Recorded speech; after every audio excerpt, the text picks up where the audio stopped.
سبحان اللہ وبحمدہ سبحان اللہ العظیم سبحان اللہ وبحمدہ سبحان اللہ العظیم۔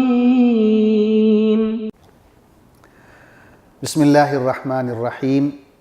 الحمد للہ رب العالمین والصلاة والسلام علی اشرف المرسلین نبینا و سیدنا محمد وعلی آلہ و اصحابہ اجمعین۔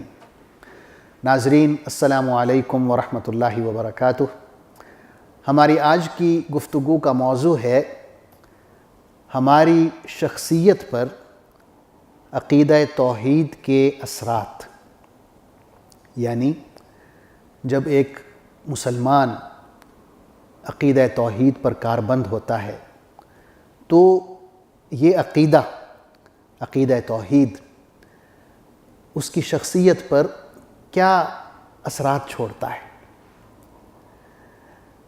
علماء نے چند بڑے بڑے اثرات لکھے ہیں، ان میں 4 کا ذکر کرتا ہوں۔ پہلا اثر جو سب سے بڑا ہے، جو ہماری شخصیت پر عقیدہ توحید چھوڑتا ہے، وہ ہے عزت نفس یا خود اعتمادی۔ عقیدہ توحید ہماری شخصیت میں خود اعتمادی پیدا کرتا ہے اور عزت نفس پیدا کرتا ہے۔ حضور اکرم صلی اللہ علیہ وسلم نے ایک دفعہ اپنے چچا زاد بھائی حضرت عبداللہ بن عباس رضی اللہ عنہما سے یوں کہا کہ اے لڑکے، اگر پوری دنیا کے لوگ اس بات پر اکٹھے ہو جائیں کہ وہ تمہیں کوئی فائدہ پہنچائیں تو وہ اس وقت تک فائدہ نہیں پہنچا سکتے جب تک اللہ نہ چاہے، اور اسی طرح اگر پوری دنیا کے لوگ اس بات پر اکٹھے ہو جائیں کہ وہ تمہیں کوئی نقصان پہنچائیں تو اس وقت تک نقصان بھی نہیں پہنچا سکتے جب تک اللہ کی ذات نہ چاہے۔ تو یہ جو عقیدہ ہے کہ میرے نفع کا اور میرے نقصان کا صرف اللہ ذمہ دار ہے، اسی کے ہاتھ میں میرا فائدہ ہے، میرا نقصان ہے، اور کسی کے ہاتھ میں یہ اختیار نہیں ہے کہ مجھے نفع پہنچا سکے یا نقصان پہنچا سکے، تو انسان پھر بہت سے لوگوں کے سامنے جھکنے سے بچ جاتا ہے۔ وہ صرف اللہ کے سامنے اپنا سر جھکاتا ہے کہ جب ملنا ہی اسی سے ہے، اور اگر کوئی نقصان پہنچنا ہے تو وہ بھی اسی سے پہنچنا ہے بطور سزا کے یا آزمائش کے، تو پھر صرف اسی کے آگے جھکا جائے۔ اسی بات کو علامہ اقبال رحمۃ اللہ علیہ نے بہت خوبصورتی سے بیان کیا ہے۔ آپ فرماتے ہیں، یہ ایک سجدہ جسے تو گراں سمجھتا ہے، 1000 سجدوں سے دیتا ہے آدمی کو نجات۔ یعنی پھر بہت سے دروازوں پر زنجیر پڑ جاتی ہے، آپ کو ہر جگہ جھکنا نہیں پڑتا اگر آپ صرف اور صرف اللہ کے سامنے سر جھکانا جانتے ہیں۔ تو یہ پہلا اثر ہے، عزت نفس، خود اعتمادی۔ عقیدہ توحید کا دوسرا بڑا اثر جو ہماری شخصیت پر ہوتا ہے وہ ہے منکسر المزاجی، تواضع پسندی، شکر ادا کرنے کی کیفیت۔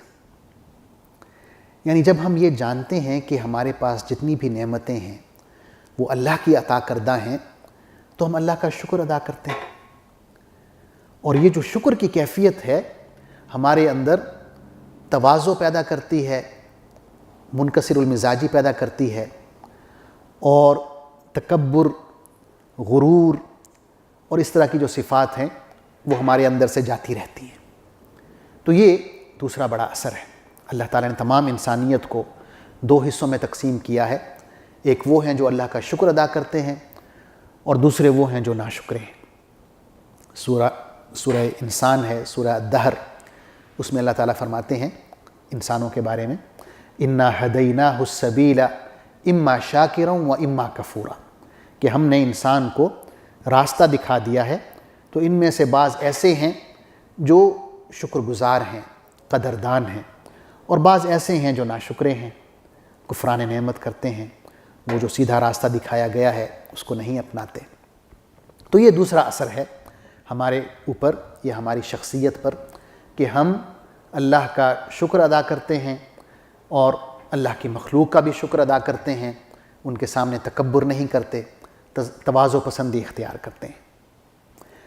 توحید کا جو تیسرا بڑا اثر ہے ہماری شخصیت پر، وہ یہ ہے کہ ہم انسانی مساوات پر یقین رکھتے ہیں۔ وہ کیسے؟ وہ اس طرح کہ جب ہم جانتے ہیں کہ ہمارا خالق، ہمارا مالک، ہمارا پروردگار ایک اللہ ہے اور ہم سب اس کے بندے ہیں، تو اس بندگی میں ہم برابر ہو جاتے ہیں اللہ کے سامنے۔ اسی طرح جب ہم یہ جانتے ہیں کہ ہمارا والد بھی ایک ہے، حضرت آدم علیہ السلام، تو حضرت آدم کے بچے ہونے کے تحت بھی ہم برابر ہو جاتے ہیں۔ اور اسی بات سے حضور صلی اللہ علیہ وسلم نے خطبہ حجۃ الوداع کی ابتدا فرمائی۔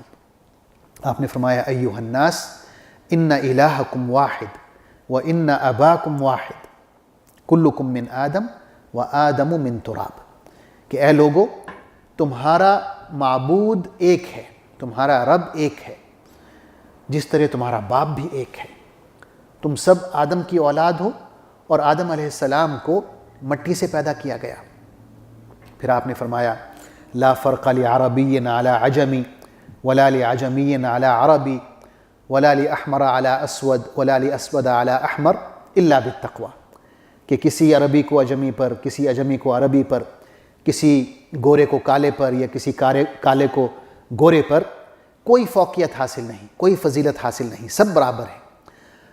اگر کسی کو کسی پر کوئی فوقیت یا فضیلت حاصل ہے تو اس کی بنیاد صرف اور صرف تقوی ہے۔ یہ ذات پات یا قومیتیں، نیشنلٹیز نہیں ہیں۔ اگر آپ کے اندر اللہ کا تقوی ہے تو اللہ کی نظر میں آپ زیادہ فضیلت والے ہیں، آپ کو فوقیت حاصل ہے۔ تو یہ جو انسانی مساوات کا تصور ہے، انسانیت کے لیول پر برابری کا تصور ہے، یہ بھی ہمیں عقیدہ توحید سکھاتا ہے۔ تو یہ ایک بہت بڑا اثر ہے جو ہماری شخصیت پر آتا ہے کہ ہم اپنے آپ کو دیگر انسانوں کے برابر سمجھتے ہیں، ان سے نہ کمتر سمجھتے ہیں نہ ان سے برتر سمجھتے ہیں۔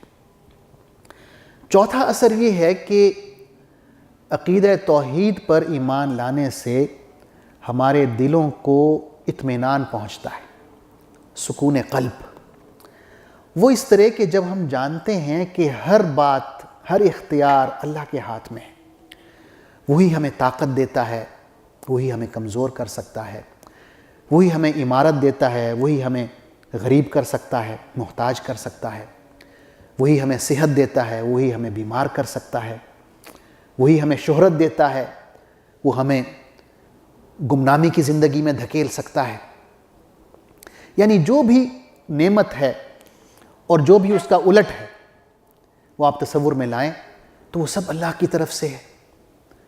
اللہ تعالیٰ فرماتے ہیں وَتُعِزُّ مَن تَشَاءُ وَتُذِلُّ مَن تَشَاءُ بِيَدِكَ الْخَيْرُ إِنَّكَ عَلَى كُلِّ شَيْءٍ قَدِيرٌ، کہ اے اللہ تو جسے چاہتا ہے عزت عطا فرماتا ہے، تو جسے چاہتا ہے ذلیل و خوار کر کے رکھ دیتا ہے۔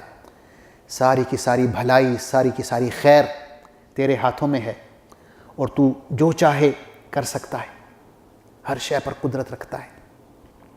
تو جب یہ دل میں اطمینان ہوتا ہے کہ ہر اختیار کا مالک تو اللہ ہے، ہر چیز تو اس کے ہاتھ میں ہے، تو پھر مجھے کس بات کی فکر ہونی چاہیے؟ مجھے تو پرسکون ہونا چاہیے۔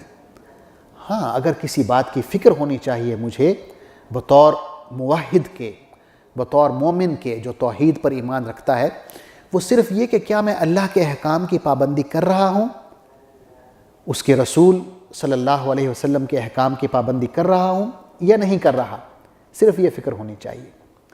اور اس بات کو بھی علامہ اقبال رحمۃ اللہ علیہ نے بہت خوبصورتی سے بیان کیا ہے۔ آپ فرماتے ہیں تقدیر کے پابند نباتات و جمادات، تقدیر کے پابند نباتات و جمادات، مومن فقط احکام الہی کا ہے پابند۔ تو ناظرین، یہ چند بڑے بڑے اثرات ہیں عقیدہ توحید کے جو ہماری شخصیت پر پڑتے ہیں۔ ان میں نے 4 کا ذکر کیا ہے عزت نفس ہے، خود اعتمادی ہے، تواضع اور انکساری ہے، منکسر المزاجی ہے، انسانیت کے لیول پر برابری کا تصور ہے، اور اطمینان قلب ہے، سکون قلب ہے۔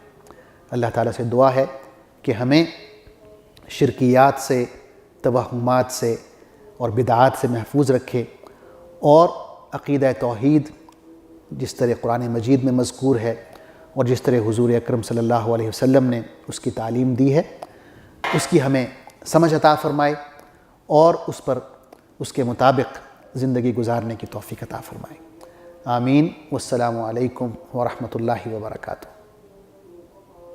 اللہم صلی علی سیدنا محمد وعلی آلہ وصحبہ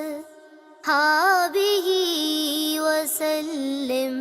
اللہم صلی علی سیدنا محمد وعلی